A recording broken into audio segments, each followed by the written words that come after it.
यार इस बेहुदा सरकार ने क्या किया, कॉरपोरेट को अमीर कर दिया 3,16,000 करोड़ रुपए का कर्ज माफ करके। बीजेपी पार्टी हमेशा नए नए नारे और जुमले फेंकती है। पूरी लंबी तैयारी करके आए हैं जी, इस सरकार को झुका के फिर ही जाएंगे। भारत टीवी की इस खास पेशकश और दरख्वास्त की घड़ी में मैं रिजवान खान आप सभी का इस्तकबाल करता हूं। भारत टीवी आप पहुंची है टीकरी बॉर्डर पर। टीकरी बॉर्डर पर उन किसानों से आपको मिलाने की कोशिश करेगी जिन किसानों के साथ शोषण किया जा रहा है, जिन किसानों के ऊपर अत्याचार किया जा रहा है। वही किसान आज सरकार से लड़ रहे हैं और अपने हक की लड़ाई लड़ रहे हैं। वो कोशिश कर रहे हैं कि सरकार उनकी बातें सुने, बावजूद उसके ना तो सरकार इनकी बातें सुन रही है और ना इनके ऊपर तवज्जो फरमा रही है। ये सारे किसान लोग हमारे साथ मौजूद हैं, इनसे बात करेंगे। हरियाणा के किसान, पंजाब के किसान यहाँ पर डटे हुए हैं और लगातार सरकार से मांग कर रहे हैं कि भाई जो कृषि अध्यादेश को लेकर आप आ रहे हैं, जो किसान हैं उनका गला घोटने का काम कर रहे हैं, आखिरकार ये कब तक चलेगा? सबसे पहले तो बहुत बहुत स्वागत हमारे साथ जुड़ने के लिए। आपके चैनल का बहुत बहुत स्वागत। अच्छा पाजी, ये बताइए कि प्रधानमंत्री नरेंद्र मोदी लगातार बड़े बड़े दावे करते हैं जिनसे हमें बहुत ज़्यादा उम्मीद थी कि अच्छे दिन आएंगे, अच्छे दिनों की बात करते थे। क्या अच्छे दिन आ रहे हैं आप लोगों के? अच्छे दिन तो सिर्फ नरेंद्र मोदी और अमित शाह के आए हैं या खट्टर जी के आए हैं। बाकी किसी किसान मजदूर, ना ही किसी व्यापारी का और ना छोटे व्यापारी का, ना छोटे दुकानदार का, ना किसी मुलाजिम का, किसी का कोई अच्छा दिन नहीं आया।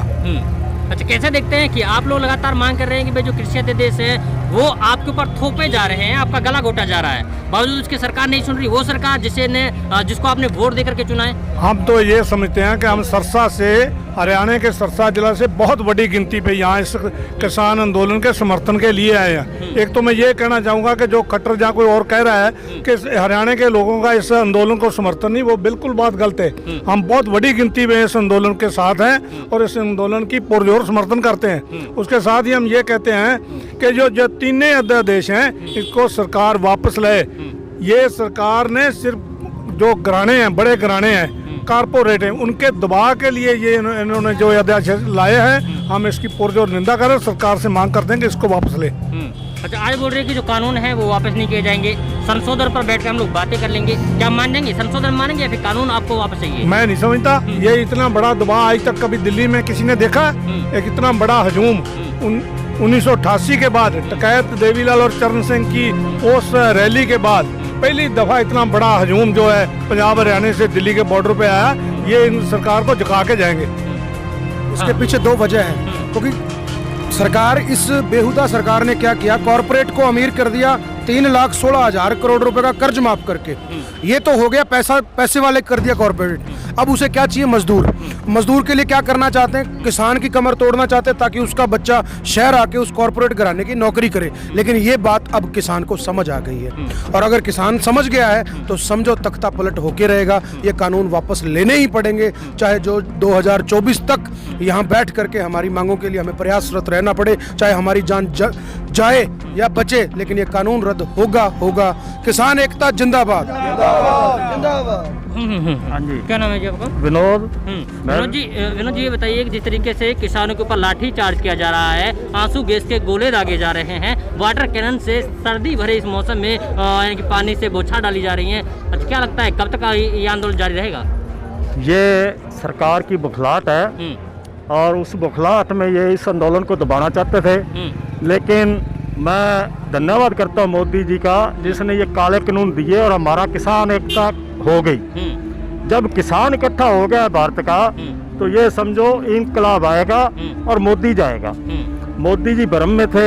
आज वो जो ये मीटिंगों का दौर चला रखा है, ये मोदी जी मीटिंगों में लोगों को उलझाकर इस आंदोलन में फूट डलवाना चाहते हैं, किसानों की एकता को खत्म करना चाहते हैं। लेकिन किसान आज मोदी जी की ये चालें समझ चुका है, अमित शाह की चालें समझ चुका है। बीजेपी का जो ये दुनिया पर मीडिया कैप्चर किया, इन्होंने अपने हिसाब से देश को चलाना चाहा, संविधान की धज्जियां उड़ाई, ये सब चीज़ें किसान अपने खेत में देख के, आजकल हर जगह में टीवी है, उसको देख के इसकी बातें समझ चुका है किसान आज इनकी बातों में नहीं आएगा।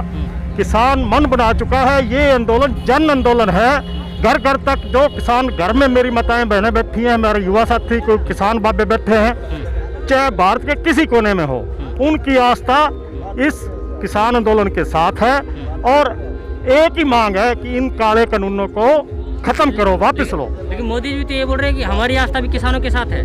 ये मोदी जी का भ्रम है, अब वो भ्रम टूट चुका है। मोदी जी आज बार बार कह रहे हैं जहाँ भी जाते हैं कि किसान के फायदे के लिए। अगर किसान की आस्था मोदी में होती तो मोदी की बात किसान सुन लेता और वापस चला जाता।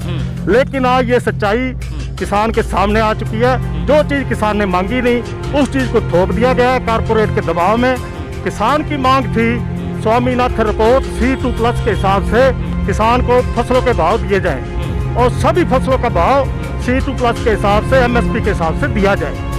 लेकिन मोदी जी ने एक रैली में ये वादा किया था कि मैं स्वामीनाथन रिपोर्ट की लागू करूंगा और किसान की हालत सुधारूंगा। उस रिपोर्ट को इन्होंने दबा के रखा। मोदी सरकार बनते सुप्रीम कोर्ट में इन्होंने बकायदा एफिडेविट दिया भारत सरकार ने कि हम ये स्वामीनाथन रिपोर्ट लागू नहीं कर सकते। तो कैसे किसान मोदी जी पर विश्वास करे?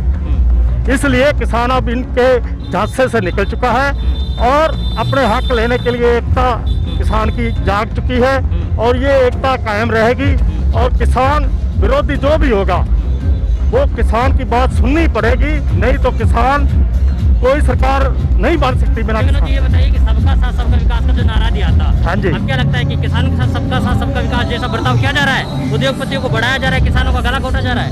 मैं ये कहना चाहता हूँ आपके चैनल के माध्यम से, सबका विकास सबका साथ जो था वो छलावा था। एक ये बीजेपी पार्टी हमेशा नए नए नारे और जुमले फेंकती है। ये सबका साथ सबका विकास एक जुमला था। बीजेपी पार्टी 1000 करोड़ से ऊपर वाले पूंजीपतियों की पार्टी है, नीचे वाले इनके लिए कोई मायना नहीं रखते। जो नीचे सब लोग हम हैं, इनका ये एजेंडे में ही नहीं है किसान तो, और बाकी मध्यम वर्ग भी इनके एजेंडे में नहीं है। ये जो कानून बनाया गया है ये एक मोटा मुनाफा कारपोरेट को देने के लिए बनाया गया है। किसान को आज ये झूठ बोलते हैं भी हमने आज़ादी दे दी, अपनी फसल कहीं भी ले जाकर बेच सकता है। लेकिन मैं मोदी जी को ये बताना चाहता हूँ कि सर ये जो आज़ादी किसान को पहले थी, सुप्रीम कोर्ट का फैसला हुआ है जिसमें किसान को ये पावर दी गई है कि अपनी फसल जहाँ मर्जी बेचो। मोदी जी ने आज़ादी दी है कॉर्पोरेट घरानों को, वो अपनी फसल कहीं भी आप ले जाके बेच सकते हैं। अच्छा, अच्छे दिन आए कि नहीं आए? आई शर्मा नहीं शर्मा, अच्छे दिन आए कि नहीं आपा जी? नहीं सर, अच्छे दिन तो आए कहाँ, अच्छे दिन तो जाते रहे। अच्छा, मोदी जी तो बोल रहे हैं कि अच्छे दिन आए हैं। नहीं, नहीं, किसान हित की बातें ये करते थे, किसानों के बिल्कुल साथ नहीं, चलने की बातें करते थे। बिल्कुल नहीं, ये जो दिखावा है सारी झूठी बातें हैं, सबज भाग दिखाए जा रहे हैं। लेकिन जनता इस चीज को समझ चुकी है। अच्छे दिन तो चले गए जी। अच्छा, अब तो किसान, बच्चे, माताएं, बहनें सब सड़कों पे आ गए हैं। अच्छा। अब तो मोदी जी के बुरे दिन आ गए हैं जी। अच्छा, मोदी जी बोलता है मैं किसान का बेटा हूँ, किसान का बेटा होकर के आप लोगों को दर्द नहीं समझ पा रहे? नहीं, अगर किसान के बेटे होते तो किसान से बैठ के बात करते, उनसे सलाह मशवरा करके लागू करते, अगर उनको अच्छा लगता तो लागू करते। किसान की आवाज तो सुनी नहीं किसी ने। ये तो बोल रहे हैं कि भाई जो कृषि अध्यादेश लाए गए हैं वो किसानों के हित में है। नहीं, ये तो नहीं। जो बाकी लोग हैं जो इसके विरोध प्रदर्शन कर रहे हैं, ये तो यानी कांग्रेसी हैं, ये तो नेता लोग हैं। बिल्कुल जी, बिल्कुल बिल्कुल। ये तो सरकार अपने सिर से बोझ उतारना चाहती है, ये बात कह के कि ये कांग्रेसी हैं। बिल्कुल नहीं, सारे किसान आए हुए हैं जी। अच्छा, कब तक डटेंगे आप? कब तक ये चलता रहेगा आंदोलन? हम तो पूरी लंबी तैयारी करके आए हैं जी। इस सरकार को झुका के फिर ही जाएंगे। अच्छा, बिल्कुल। चाहे जो हो जाए, चाहे आर पार की लड़ाई है जी ये। अच्छा। बिल्कुल। अच्छा, ये बताइए कि आज जो बातें की गई वो ये है कि भाई संशोधन पर हम लोग बैठ के बात कर लेंगे, कानून जो बनाए जा रहे हैं उनसे आप लोग वो वापस नहीं लिया जाएगा। नहीं जी, अब तो किसान इस बात पे अड़ा है, ये अध्यादेश वापस लो, उसके सिवाय और कोई चारा नहीं है जी। कहाँ से आप? बात है सिरसा से जी। देखिए, ये सारे किसान थे जिनसे हमने बातें की और इनका गोदी मीडिया के साथ साथ जो केंद्र में सरकार बैठी हुई है उसके खिलाफ जो गुस्सा है वो निकल कर आ रहा है। उन्होंने कहा है कि अगर किसान हितैषी सरकार होती तो किसानों के साथ बैठ कर के भाईचारे से जब जाकर के अगर कोई डिसीजन लिया जाता तो उस पर काम किया जाता। लेकिन अभी तक ना तो किसानों से बातें की गई है, किसानों पर बातें करने के साथ साथ इनके ऊपर लाठियां बरसाई जा रही हैं। आखिरकार ये अत्याचार कब तक चलेगा ये वक्त बताएगा और वक्त के लिए आपको थोड़ा इंतजार करना पड़ेगा। तब तक के लिए आप बने रहिए सिर्फ और सिर्फ भारत टीवी के साथ। वीडियो जर्नलिस्ट मुस्तफीज के साथ मैं रिजवान खान, भारत टीवी, टीकरी बॉर्डर।